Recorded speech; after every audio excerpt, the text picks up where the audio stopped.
Congratulations to us. World Steel Pan Day was observed for the first time this year. Now, at the opening of Parliament recently, President Kangalushi made the call for steel pan to complete the process of being formalized as the national instrument instead of being understood that way for the most part. I won't call it a pushback, but there have been alternative offerings mentioned, TASA being the one mentioned in this last iteration. Now, general practitioner and cultural activist Dr. Visham Bhimull, he joins us to weigh in on the matter of cultural and national symbols.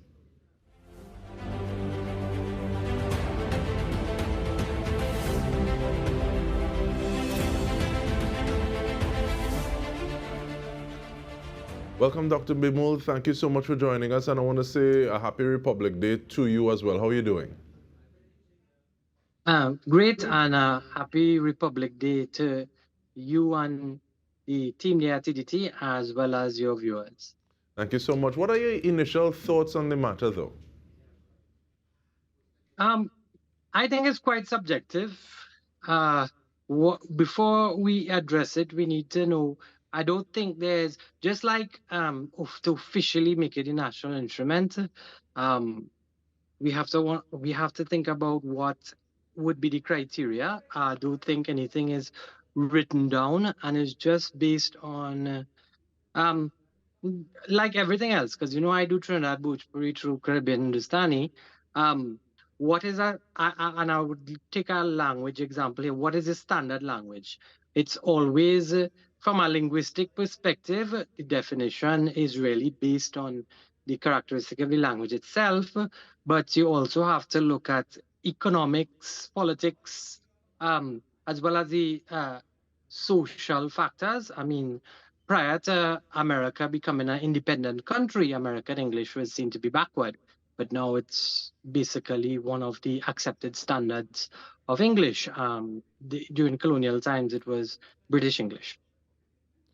And I'm very grateful that you at once hearken to the subjective nature of a conversation like this. And even looking at our demographics in terms of holding this conversation, I'm glad with the work that you do in terms of being in the culture and finding out these sorts of things and helping to share them. And so that, because this is something that can touch on the emotions and the heartstrings of a great deal of people when you just raise this. But sometimes I also want to ask, and looking at language and the specificity of language, cultural versus national representation. Are those things that come to your mind when you're thinking about an issue like this as well? You see, the whole idea is that if we look at India, with respect to its cultural identity as well as its national identity, it's so what's the word, of greater antiquity to say Trinidad and Tobago. Remember, yeah, I mean, look at the US I mentioned just now. They have quite a longer time of being independent and republic nation, where our time there doesn't really compare. Look at Thailand as well. Thailand's national airline is the Garuda, which is the asana seat of Lord Vishnu, which is from Hinduism, and the name of their airport, international airport, is the Suvarna Bhumi, which is Sanskrit for the golden land.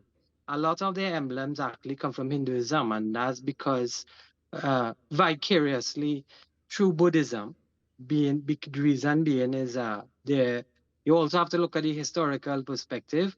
The mission of Buddhism, which was a sect of Hinduism, which evolved out of a revolution in India itself to spread outside of India. Thailand is just one example. A lot of Indonesian countries as well, who also carry that flag of Buddhism, and with it symbols of Hinduism that has become national, symbols that have become national in these countries. So I guess we could take a book out of their page as well.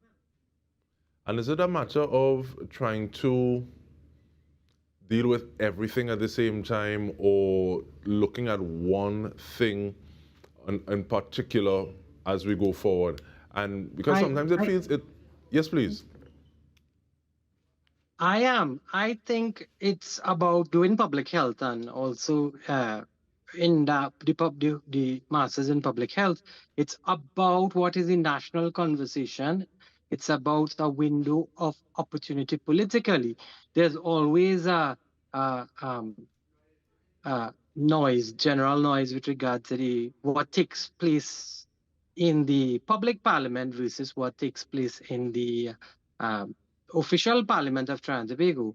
And I mean, if we look at history itself, um, those two conversations happen in parallel, but there's always a window of opportunity. Again, going back to political factors, economic factors, and social factors as to, well, when that conversation in the hoi polloi now takes precedent in the parliament, which would decide, well, yeah, what is the national instrument? So in that context, and also me being a cultural activist, often you could be that element of change to get it into the public conversation. That's where PR comes in, and then now find that window of opportunity based on the politics of the country to now have it enshrined in the constitution. Now you say politics of the country, and I smile, I smile because we would have just come out of local government elections. Some people are stoking the fires, getting ready for 2025 already. But what do you say in terms of cultural versus national? And sometimes it feels competitive. But in terms of, is it a matter of TASA or PAN? What do you say about the PAN? What do you say about TASA as being potential national instruments, as being national instruments? Again, national and cultural is a designation of the same thing. Um, National just is enshrined in the constitution of an identity versus um, the everyday, the way we live, culture. Dr. Eric Williams was the only person who would have used that word correctly as culture as our way of life, our daily, what we do on a daily basis. That's our culture. It's we don't do carnival daily. It comes out of what we would have practiced on a daily basis to now be showcased on a national stage. So culturally, could be something that's unofficial, whereas national is official. That's the best I could give you there for a clarification of both terms, right? And again, within a democracy, that's how we now get things possible from an administrative standpoint. Albeit still pan itself, even though it has that history of being innovative and unique here to Trinidad and Tobago, look at how long we had to wait for it to now have the discussion of it officially based on the constitution and based on the laws of the land of Trinidad and Tobago to now be recognized as the national instrument. Even our airline took was would I want to use avant-garde because the I remember once Caribbean Airlines had the national bird, which is already a recognized symbol. One of the national birds is the hummingbird, and it also had the steel pan. I remember the conversation then when Satmaraj was around on the Mahasabha as to why we don't have a TASA then, a base TASA on the back of the national airline. I mean, it's something that identifies with what is uh, Trinidadian, Trinbagonian. That's the answer you give me when I ask you for your opinion, Dr. Bhimull? Say again? That's the answer you give me when I ask you for your opinion? Or are you going to leave me Yeah, I hanging? mean, that's my opinion. Remember, the whole idea and why Caribbean Hindustani started was to look at the essence of how things is. And me, that's how I accept it. It's subjective. The designation of culture and national is only as a issue of formal versus informal. I mean, we have the folk tradition and we have the classical tradition. That's another uh, line I draw for you. If you're asking for my opinion, I mean, at the end of the day, it also doubles roti. I mean, it's in the national every day. What is our culture? All right. So Atasa is part of our culture as well. So uh, as to the tapestry, what makes Trinidad and Tobago um, uh, Indo-Caribbean identity is part of our national identity. And with that, Oh, because you have a In Trinidadian, yeah, yeah. yes, you have a plaster of every so thrown away, Dr. Bhimull. But we take a short break. We're coming back with more. Stay with us. We are looking at how it is we determine national symbols.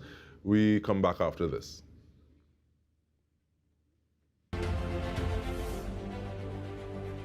Welcome back. We are speaking with general medical practitioner and cultural activist, Dr. Visham Bhimull, and we're looking at what it is goes into determining national symbols. We're doing so on the premise of the call by the president to really formalize and say, okay, well, yes, the steel pan is the national instrument of Trinidad and Tobago, because the office of the president has made their position clear in terms of the on their website. You see the coat of arms, and then you see national flag, national flower, national birds, and you see steel pan.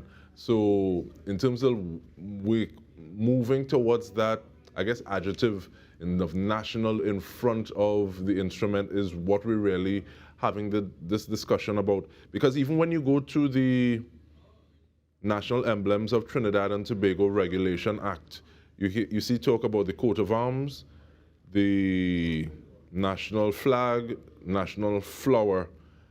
So what are some of those things?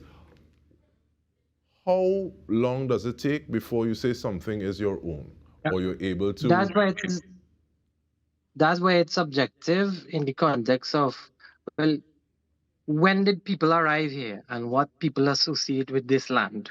Yeah, the Caribs and Arawaks come in. They also had their emblems of identity from this land.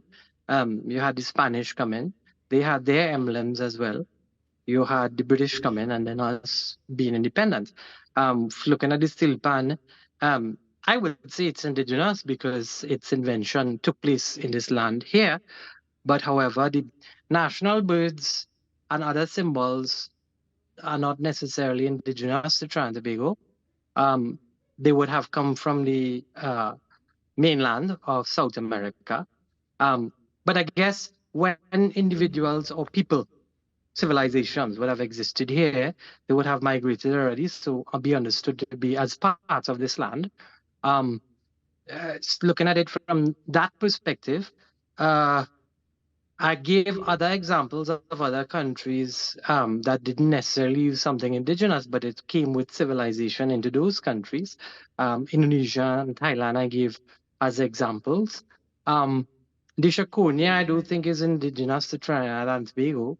Um, and then in other countries, if you look at things, again, mentioning culture being our everyday, um, you have because it's so prevalent in the everyday and part of quote unquote the culture and best represents the sense of identity, it would be chosen as something national. I mean, looking at so if we look at something like the tasa itself is not originally from India. It would have come after the Mughal invasion into into India, and then take the forefront at that point in time, surviving in the areas where in during internship recruitment was more prevalent. It was actually more popular in those areas, and then it was brought here to Trinidad and Tobago. Um, Itasa itself, it is quite unique. Now, the whole thing is that if you look at indentured laborers, one thing that follow them is the mango tree, right? Because they would have brought the seeds in all parts of the diaspora, South Africa, Mauritius, Suriname, Guyana, and so on. Um, so in the same way, Tassa was brought as part of their culture. Um, However, just like Trinidad Bhojpuri, the Tassa would have imbibed a lot from its environment. I would say that the Trinidad and Tobago, or the Tassa from Trinidad and Tobago, stands out internationally compared to Tassa in India itself, which is on the decline. Um, in Suriname, in Guyana, and other parts of the diaspora. I think because, well, we also oil based, and I remember in social studies learning that Trinidad and Tobago was a half percent production of petroleum in the world. So we're sheiks of the Caribbean, which was, I remember in the social studies book back then. So that actually led, we go to the economics now, economics about it with regard to culture in Trinidad, and I want to highlight the Indo-Trinidadian culture benefited from that, because in Trinidad and Tobago was the leader with respect to recording the early local classical songs, which comes from, well, it's what we call it classical of our people of Indian origin that came here, and then you have the folk songs. A lot of us remember that most of the recordings of the songs out of Suriname, Guyana, actually came to Trinidad, because I guess we had the economics to push it further and actually do official recording or album of these, right? Tassa comes part of that. I want to mention that it's not in the Hindu space only. I go back to the research of um, uh, Chris Balanji, who comes from South Africa, and he did, because I remember the conversation start from Sweet Tassa NGC. In that documentary, I would urge your viewers to listen to that. When you don't have to attend the Hindu wedding to know what takes place, you just have to hear the tal or the beat of the tassa, right? We call the hand. It actually is unique to each aspect of the ritualism practice at the Hindu wedding. And then when you look at, I mentioned the Mughal invasion into India, so that's Islam, right? Islam was one, again, looking at identity. You cannot have Indianness without that representation from the Mughal invasion in India. When you, with regard to the Tassa again, because we look at that origins from the Mughal invasion, it's quite prevalent in Muharram, right? Muharram, which is Husay, as known locally, from the Shiite or Shia sect of Islam. The Sunni is the more popular, or at least that has a greater following in Islam. But And I guess that's also a good area of convergence, because sometimes you might find something that is similar to an experience you have, whether within your DNA, your energy, and this resonates with me, which is why you find different ethnicities coming together during Husay. But I want to push back a little bit, because I do think that the Shokonia is indigenous. I won't put my head on a block and say it's endemic, but in terms of looking at this conversation of what makes something national and what should we put something forward as national, what is the one thing that you want us to take away from this discussion in the last 30 seconds that we have, Dr. Bhimull? The idea about it is that what is Trinbagonian is what's based on our history, what happened in the past, and what threads were brought together to weave the tapestry that is the Trinbagonian identity. And I think that all I always say in language, any expression is valid, irrespective of its English Creole. It's an expression, meaning that is a form of communication. So in the same way, every thread that comes together to form what is our national tapestry, that is Trinbagonian, well, has a fair chance to become and called a national item. All right, so I want to thank you so much, Dr. Visham Bhimull, cultural activist, looking at what it is really goes into helping us define and articulate who we are. And on behalf of the entire TTT News team, this has been In Depth with me, Dike Rostant. Thank you so much for joining us.